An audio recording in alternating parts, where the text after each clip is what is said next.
We are sponsored by Soho Bistro and Lounge. Good morning, listeners, and welcome back to another episode of Talk About It with Sam, where we discuss today's current events, life, health, wealth, and lifestyle. Make sure you like, share, and subscribe for more content. We have so much more to come. Good morning, everyone, and welcome back to the next episode of Talk About It with Sam. Today, I am going to be interviewing Monty Dale, who is an engineer based out of Framingham, Mass. Hi, Monty. How are you? Good. How are you, Sam? I'm good, thanks. Thanks so much for coming on today. My pleasure. Thanks for having me. Of course. So, Monty, if you don't mind, would you please go ahead and just tell us a little bit about yourself? Sure. So I'm a professional mixing and mastering engineer. I've been mixing and mastering music for about 17 years professionally. And a lot of people say, what does professionally mean? Well, that means I do it for money, right? So before that, I was doing engineering. I have a degree in electrical engineering from the University of Miami. I graduated in 2003 and moved up to Massachusetts after that.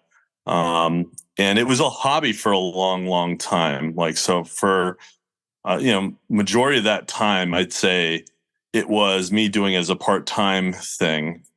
And I worked in corporate jobs. I was director for customer service for a number of corporations, actually. Bose is one of them. Rue La La was another.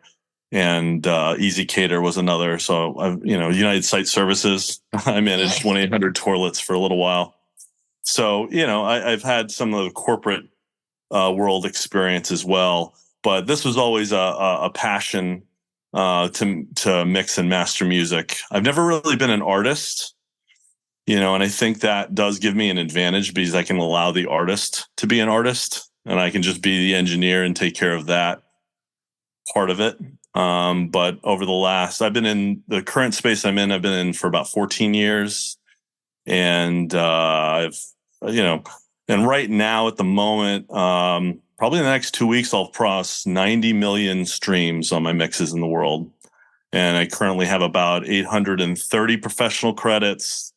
And it's funny, I use a platform called Muso.ai that allows me to track my credits and to fix them when they're not correct, because it's amazing how often music comes out and an engineer is not credited properly. So I'm definitely very passionate about making sure people get the credit where it's due and that you can track it. And Muso.ai is actually a great platform for that. But yeah, I love music, and I'm one of the few and fortunate people that actually get to do something they really, truly love for a living. It's a crazy idea to actually go to work every day and like what you do, and not a lot of people have that, are fortunate enough to do that, but I am. So very blessed in that way. That's amazing. Wow, Monty, you're a big deal. I don't like to think that I honestly, I enjoy what I do, and that's the best part about it. I think that, a long time ago, I set a goal for myself to do this. It's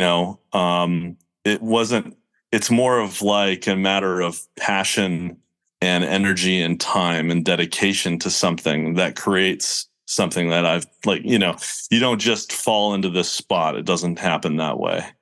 It takes time. What I like to say a lot is preparation is the mother of success. If you want to be successful, you have to prep to be successful. It doesn't just happen. It doesn't work that way. There is no easy button, and it's still difficult. There's still challenges in doing this, because right now I don't have employees. Like, I'm a one-man show at the moment.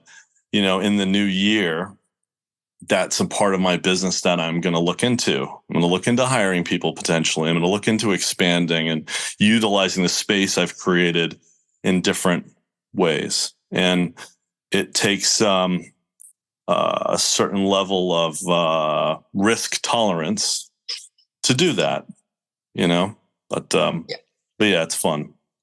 Absolutely. Wow, I love that. And I love that for you so much, because I think that you hit it spot on. Like, the fact that you love your craft means that you get to really enjoy and love your life. Like, you don't have to go home with those crazy stressors. And it's like, everybody has hard days, even when you love things, but at least you get to go home at the end of the day, when you do what you love, and you get to really just enjoy that. So I'm really happy for you. Right. Thank you. What made you, you're welcome. what made you get into the industry in the first place? Did you have any like musicians in your family, or? That's a good question. So when I was growing up, I think I got my first snare drum at the age of 7. And after that, I fell in love. I grew up in the 90s when Nirvana was coming out and all of that. And then I got into bands and started to play drums and was really into music. And at that time in my life during high school is where I really fell in love with music and fell in love with this idea. And then you get into a band and, you create songs and music and you start to ask yourself, so how do I record myself? How do I do this? So then you start to play around with it. You start to buy equipment or go to studios and record, demos, and you start to play around with it. And I was in a band and we were doing that. And I said, and then when you start to ask yourself the question, what do you want to do with your life? Because at a time in high school where it comes around, everyone gets it. You go and you say, oh, so what do I want to do with my life? You're like, oh, wow, I have to pick that now. Oh, wow. And I have to go to college. I have to pay money. Okay. It's a big deal. So I said, I wanted to get into audio engineering. And at the time, I said to myself, I'd like to do audio engineering, but I also want to make sure that my degree has a lot of weight. So I didn't just get a degree in audio engineering. Like I didn't go to Full Sail or any of these places, which are all great schools.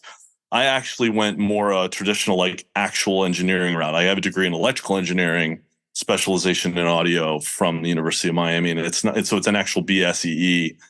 And so I went in the engineering route, which is way more technical. I learned computer programming and electromagnetic field theory, and I did every mathematics there is, and did that and had that experience because I really wanted to make sure that it wasn't just the audio and the actual fun part of this is an aspect of it, but I wanted to make sure I could be successful. And I really wasn't sure at the time what it was going to take to do that. But I figured that having a degree like that was going to set me up for success better.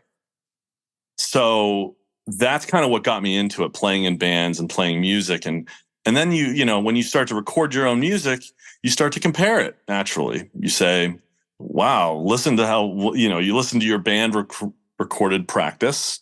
You compare it to what's on the radio and you're like, how do I get there? Like, how do I do that? So then, you start to try to figure out how to do that. And in that process, I fell in love with the process, with the way in which someone chases that. And so I started to chase it. So I started to actually go out and figure out, how do I do this?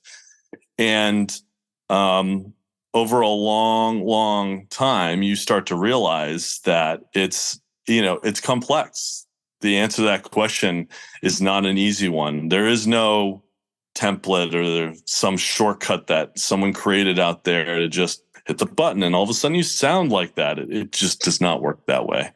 And I think in this day and age, you would like to think that it is that way, and it's really not. So, and there's a lot of people trying to sell you on this idea that you can just get it. And what you start to realize, and this is really, really important. I actually created a podcast myself. I started a podcast a little while ago and have like 2 episodes out. But in my first podcast episode, I talk about the idea that you're basically limited by your own idea of what great sounds like. And when you're first starting out as an engineer, and anyone listening to music, you have an idea of what a great song sounds like. And you can learn what great sounds like the same way you can learn what a good song sounds like, or you can learn what something that's not so good sounds like, and you can start to think that that's great. And because it's a matter of how you interpret that. So, what I started to realize was the only thing that audio engineers are paid for, the top engineers in the world, they're paid for their opinion. They're paid for their opinion of what great sounds like. That's why you hired them. And you can have all the gear in the world. You can have the best studio gear in the world. If you have no idea what great sounds like, and you can't get there. And you start to realize there's a marriage of like this knowledge of audio engineering. That's a necessity. That's kind of like your vehicle. And then there's this this idea of what great sounds like. And and the whole goal is to have your idea of what great sounds like be as close to the world's idea of great as possible. And that's the only reason why stats like the 90 million plays matter, is it gives you an idea that my idea of what great sounds like is actually very close to what the world's idea of great is. So Wow. when you're thinking about it, that's really audio engineering is like the engineering side is like the technical side of it that you have to know to get there. That's like the baseline. Then there's this creative side that's really fun. And that's the part that I really love about what I do, is I get a song that a producer or, an artist has created, and I get to help it to really move the speaker in a way that helps the listener to fall in love with it. Because there's this emotional attachment that comes with a great song. Like if you have a song that you love in your life, there's something about it, sonically, lyrically, that helps the person feel a certain way to fall in love with that song. And my whole goal as an audio engineer is to help someone's music do that. Help them find who, and so when I listen to a song, I say to myself, okay, who's the person who's going to fall in love with this? What do they want from it? How do I help this song really have the emotion that's trying to be conveyed as well, as good as possible? Have the mix do that, have the lyrics do that, have the feeling of the song do that. And that's what helps the song really go out in the world and be successful. And a lot of people underestimate, I think, what a good engineering and good mixing and mastering can do. What they'll do is they'll put a song out, and they'll do everything themselves, and they'll think that they have like 10,000 plays or 15,000 plays. They'll have, a little bit of they'll think, oh my gosh, I got a little bit of success from this. And they'll think that that's it. The reality, though, is maybe if it was engineered better, maybe you would have done double that or triple that. And Right. because a person's more apt to listen to a song more often if it sounds good. It's really a simple concept. So that's why, I think it matters a lot. And you have a lot of people in the world that are trying to do this and be jack of all trades, master of none. And I decided never to do that. That's why I'm not an artist. That's why I don't put out music myself, because I decided to specialize, and I let the artist be the artist. I think it's very important that when you're making music and you want to be, and of course you want to be successful making music, that you find people that do what they do and are the very best of what they do and play their roles. And then of course that way, every person that you have in your team is the very best of what they do, and they play their role and they know their role very well. If you do that, you have a much higher rate of success. Like there's a much larger chance that you'll be successful doing this. And if you look at the top 100 songs in the world at all times, and you just click on show credits, you'll notice there's writers, there's a ton of people on that list. And that's because they went and they found the best people that do what they do, and they teamed up with them and they built that. So I think that's a really important message, that for anybody who wants to make music, a lot of people think they're saving money by not hiring someone like me. And that might be true in the moment, but it might be at the cost of your career. Wow. That was deep. Okay. So that's why you have to say to yourself, if you really want to be successful doing this, there's a certain amount of investment so that it takes to get your music to a place, just like any business. Like I invested hundreds of thousands of dollars into my recording studio so that I can have one client walk in the door and actually get a great experience.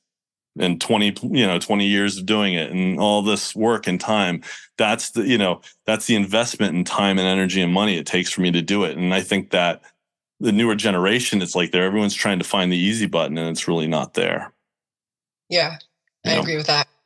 I find myself struggling with that today. Also, I have a 13-year-old son, and I think 13 is kind of like a tough age anyway. But the kids I think that you're right as far as like the young generations really just not understanding like the amount of time and work that goes into making something really successful.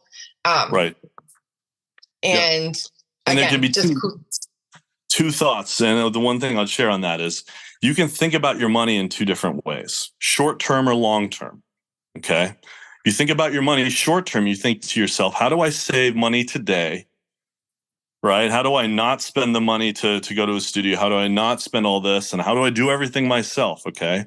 But you're sacrificing the long term money by doing that. If you think long term, you start to think, okay, so how do I build an approach to be successful 5 years from now? How do I set reasonable goals? How do I obtain that? And then you start to realize, okay, maybe it is special. Maybe it isn't just, maybe I do need to spend a little more money now, spend a little more money on promotion and marketing, a little more money and going to the studio to build the product to be as good as it can so it can get out there and really gravitate and build your career. Right.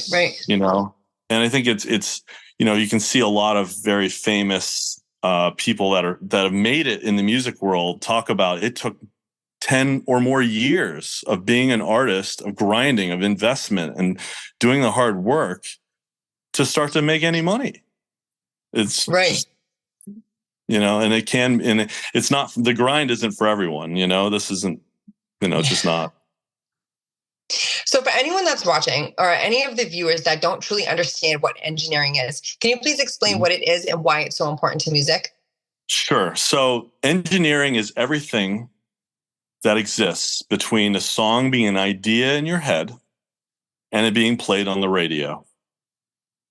So if you have a song idea and you have a concept, you sit at a piano and you play the music, or you sit on a drum set and you play in a band and you guys are all playing the music. You have a song idea. Audio engineering is really the majority of what it takes technically to get it from a simple concept in your head to actually being a song that you hear on any medium or device of any sort. And there's a lot that falls into that category. And I think that, there's production, there's recording, there's mixing, there's mastering. There's a lot of different steps within the process, but there's an engineering aspect that's kind of woven into the fabric of all of those roles, each of which are really important, I think, to ensuring the best outcome. Excellent. So, yeah. That was great. That was a really good description. And so for my next question, how do you keep a healthy balance between working with so many artists and your personal life? That's a great question. I'd say you have to really prioritize what's important to you. And you have to, and it's all about time management. It's really a matter of saying to yourself when you wake up in the day, like, what are you going to do? And making a list and saying, and what really matters and prioritizing the things that matter. And I think throughout my life, there's been times where I haven't done a great job of this, and certain things sacrifice as a result of that. I would say in my life right now, friendships are what sacrifice, definitely, because I have a great relationship with my fiance. I have a great life with my children. I have a great working experience. I'm doing the client thing and I'm trying to acquire, and I'm running a business that's on my own. I'm trying to expand that, but that leaves very little time for something. And that usually for me, that's cultivating friendships and trying to maintain those things. Right. So you have to kind of decide what matters to you, because it's very difficult to be successful in one thing and not have something else be sacrificed. It's very hard, Absolutely. And you have to be really careful to make sure that, you're purposeful in what you are sacrificing. I love that.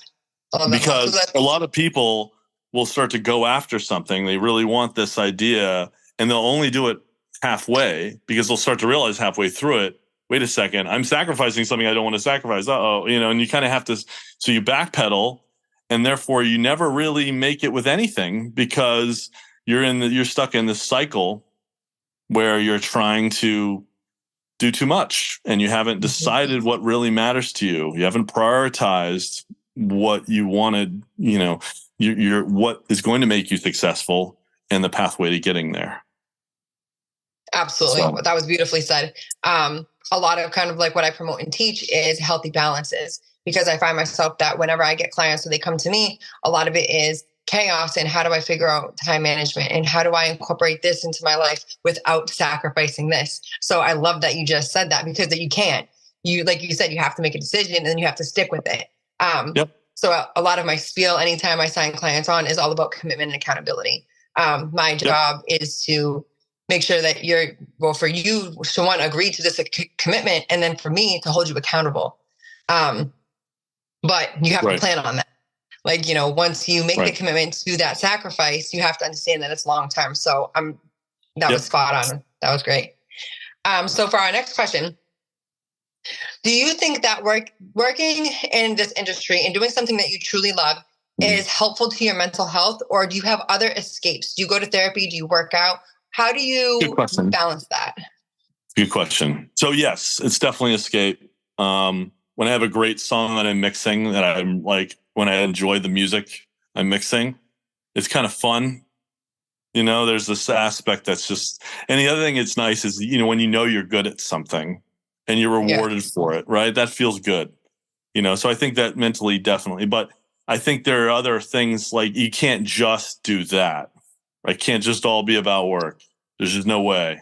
So, I think, so yes, I think I exercise regularly. My fiance is a runner, so she's always at the gym. Yeah. And, I have a long commute to work, but I think I'm always trying to learn more. I think the most important thing is you need to always be hungry to learn more. And you have to approach things from a humble position, from a position of where you really don't know everything, where there is always more to learn.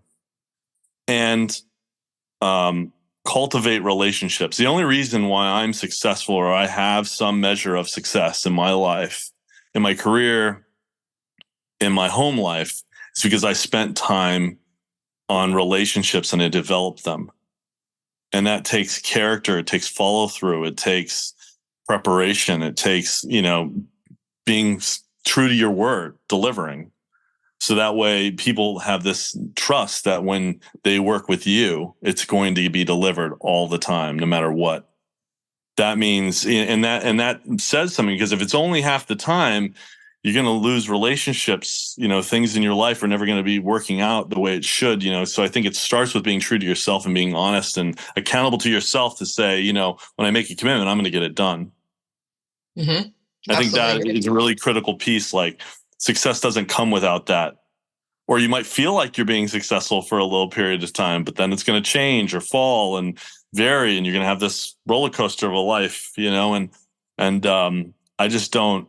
At my age, I just feel like I don't have time for that. I just want, to have a more stable situation. I think stability comes from preparation and making sure that you deliver on your word, and it matters, and cultivating those relationships over time lead you to success. And I think that's the reason why I'm in the spot I'm in. Yeah, again, that was beautifully said. And, just to touch on that. So a big motto of mine, which I use for myself also, is always be teachable, always be coachable. Yes. No matter what I gain in my life, or no matter how much knowledge I have, or what degrees, I carry under my belt, I will always be teachable. I will always be coachable, because I want to learn new things also all the time. Right. And the coachability part is something that a lot of people struggle with, they let their ego get involved, or they let other things just hold them back. And and that's understandable to some degree, but over time you start to realize that you're holding yourself back from being successful, because you really, growth is what's necessary. If you already know everything, there's no room for growth. So, and that's, Yeah, absolutely. And I think that we live in a time where sometimes it can be hard, because, as a coach, when you go to a coach and they tell you, you have to take a hard look in the mirror and you have to change these things, and you have to have a different perspective. A lot of people don't want to do that. Like you said, like they're so in their ego that they're not willing to listen to that. But I think once you let that down and you're able to kind of absorb these new things, you understand just like, wow, all the knowledge that you're getting and the things that you have now, like the resources that you can teach other people, which is great. Right. Excellent. So for our next question, let's see. Oh, frequency and sound. So frequency and sound is a part of life. You mix these sounds to create the perfect melodies that people vibe to. How do you feel when an artist is super excited about the work that you've created? It's very fulfilling. I mean, I think that's the goal, right? For me, like, part of the reason why I do this, part of the reason I love it, is I can look and I can see my music moving the world in some way. Right now my mixes in the world do about 500,000 streams a week. Wow. And yeah, and it's neat to know that your music is going out there. And there was a track I did that for an artist that was on a billboard in Times Square recently. And I know there's literally like, and it came out in like August and it's already done 5 million plays almost. It's amazing. And you look at it and you're like, and you can just go and you can go like to the music video on YouTube and there's 6,400 comments and all the comments are, oh my God, I love this song. This is amazing. And I'm like, that's why, and to me, it feels really good. I don't have to be the person. Like, I don't have to be her. I don't need that. In my opinion, I just know that I mixed and mastered that song. It sounds and is moving those listeners because of what I did.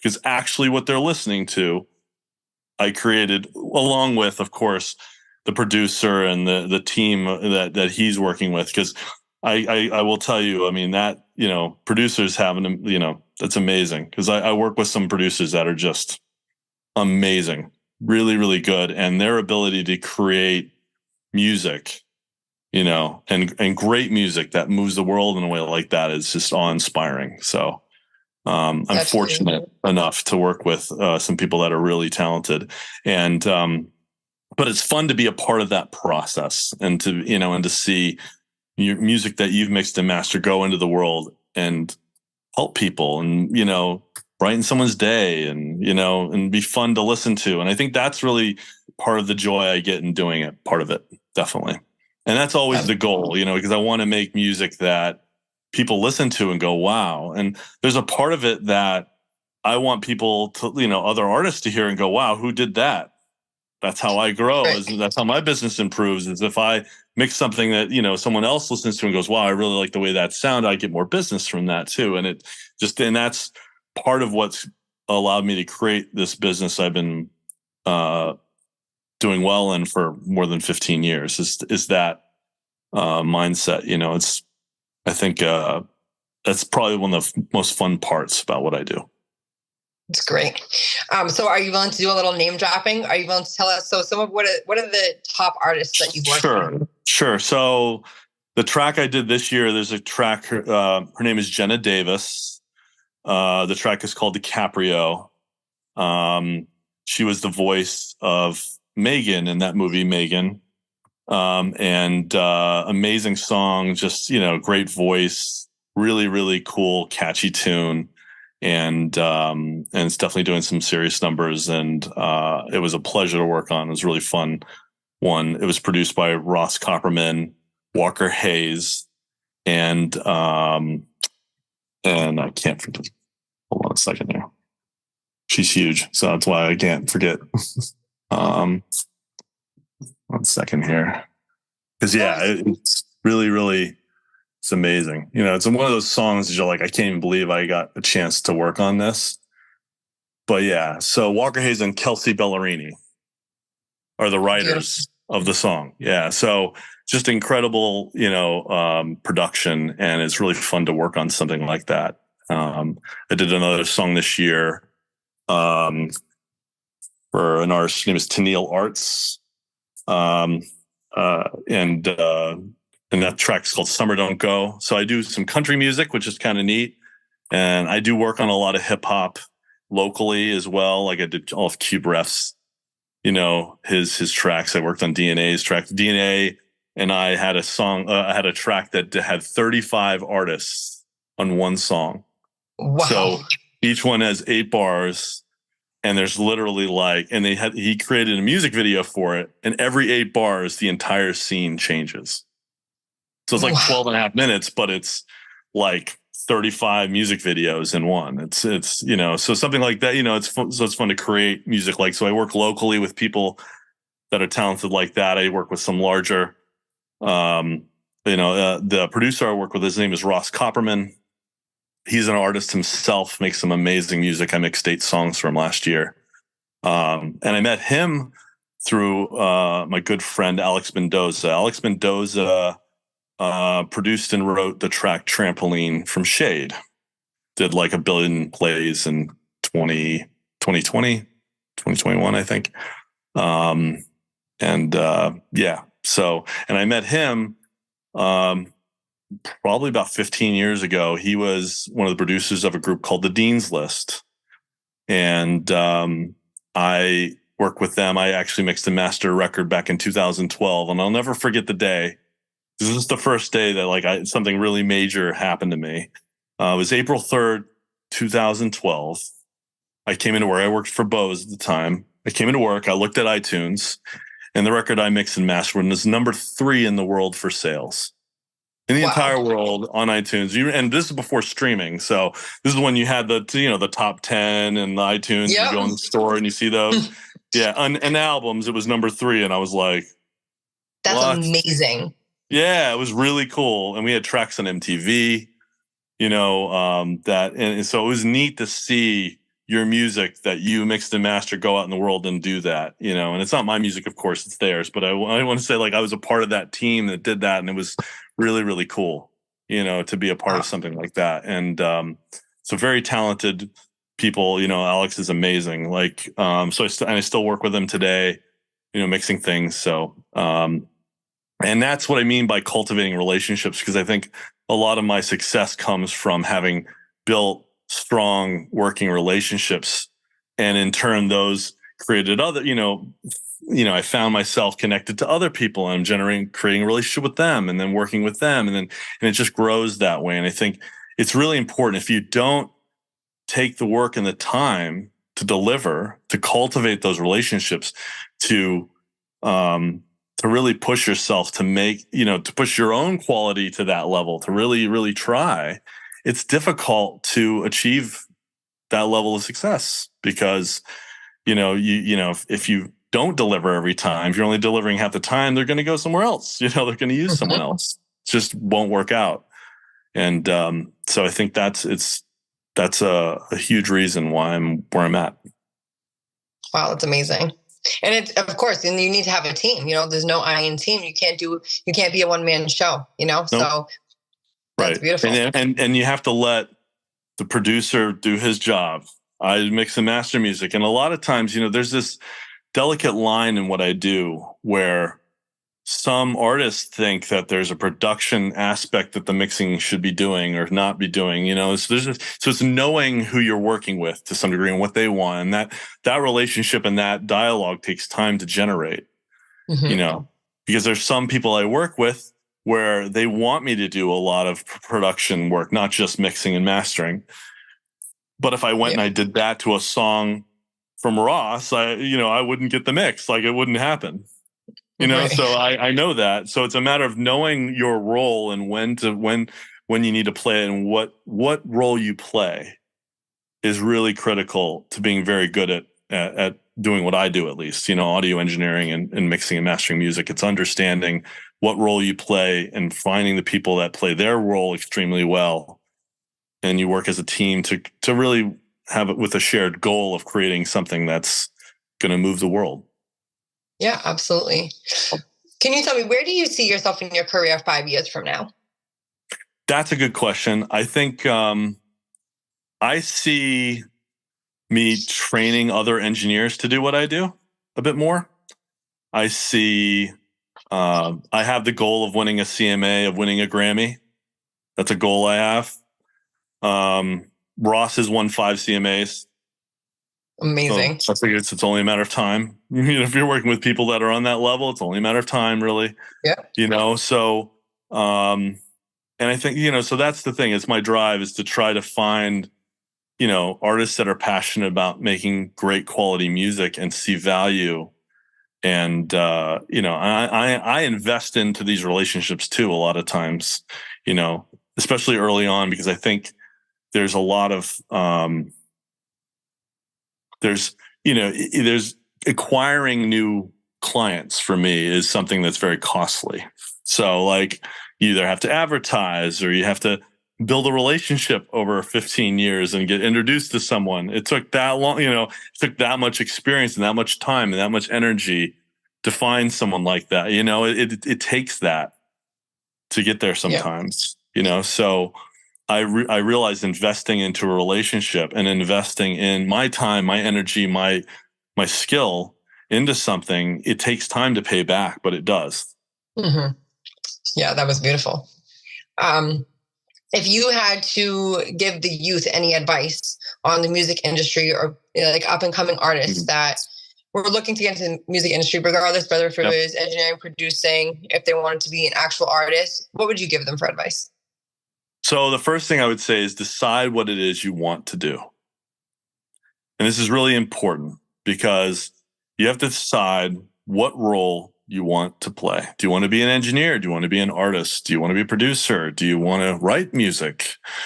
And then get very good at that. Mm-hmm. And find people that do the other things that are also very good at what they do.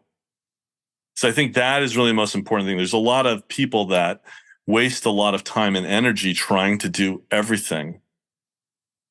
And what happens is you sacrifice. What gets sacrificed, unfortunately, is the music, is what they put out. And therefore they never get a chance to see their true potential. And I think that, and I think a lot of people want to save. They save the money to go to the studio. They save the money to have it mixed and mastered properly. They save that money and they think, oh, I'm saving myself money. But the cost that it comes at is your career is literally like 5 years from now, you are not where you want to be because there's other music out there that are getting mixed and mastered by people that are very good at what they do, that sounds better, it gravitates more. And don't think just because you've had a few plays and something can't be better. I think that's, I think if it did sound better, it would have more plays. And that's just how anything is like that. And I think, so it's really important to hold yourself to a high level, a high standard, and compare yourself with the best music in the world and develop your opinion of what great sounds like, because that at the end of the day is what's limiting you. It's what's limiting your success. And especially in music, because you can have an opinion about it, but then, and it's kind of like with food, for instance. If you ate fast food your whole life and you then went to, something that's just above fast food, like Red Lobster, or like some of these places, you'd be like, wow, this is much better. All the meanwhile, there are places like Capitol Grill that exist that are even beyond that. And you don't know what it's like until you experience it. Music is like that. When you're making your own music at first, you think everything's the next best thing. But you need to compare yourself with what is really huge out there in your genre. Because everything, mixing and mastering wise is very genre specific. Like the way I mix a country track is very different than the way I'd mix a hip hop track. And I think it's important to understand those things. But educating yourself, learning the basics, and really having an understanding of what production is, of what mixing is, of what mastering is, of all these different roles, even as an artist, is really, really important. This can help you become more well-rounded. It can help push your music to the next level. And I think that, so making sure you're not just focused on myopically on one thing, but really trying to educate yourself on everything and trying to be the very best you can be at the thing that you're really trying to do. Because again, it all comes down to having a goal and having, an idea and defining for yourself what success is. Because you can see it. You can see people out there that are super successful, and you can tell that they're probably not very happy because maybe their idea of what success is higher. And that's okay. You just have to make sure that that's measurable and that's attainable. Because otherwise, you're just never happy. Right. Wow. And that was great. Nice. Yeah. Well, if anybody is interested, or if they hear this and they want to get in touch with you, what would be the best way to do that? Sure. So you can email me, Monty@mixedbymonty.com is a great way to get in touch. I have my website for the recording studio is graybeardrecordingstudios.com. Graybeard spelled with an A, GrayBeard. I also make instrumentals. I have a beat store online. It's graybeardbeats.com. And you can always reach out, Graybeard Recording Studios on Instagram and on Facebook as well.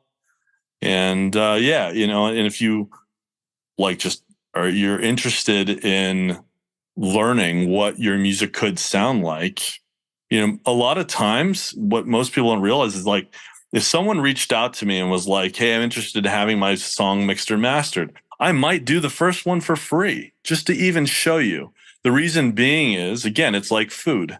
If you don't know how good it could sound, how would you ever know you need it?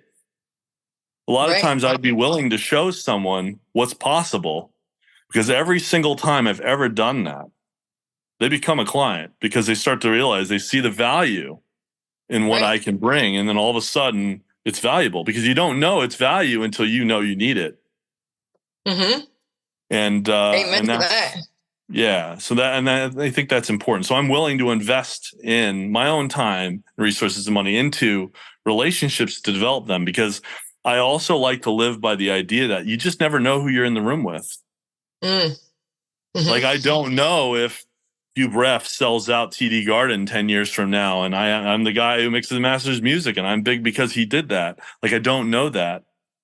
And I think you really have to approach relationships like that, because you just never know. Absolutely. And the measure of success I have right now is because I've handled my relationships like that. Wow, that was beautiful. I think that was such good advice. I appreciate you so much for taking this time out with me, Monty, and I really hope to collaborate with you at some point in the future. Thank you. Yeah, no, it was a pleasure. I appreciate you having me on. Thanks so much, and have a great day. You too. Bye-bye.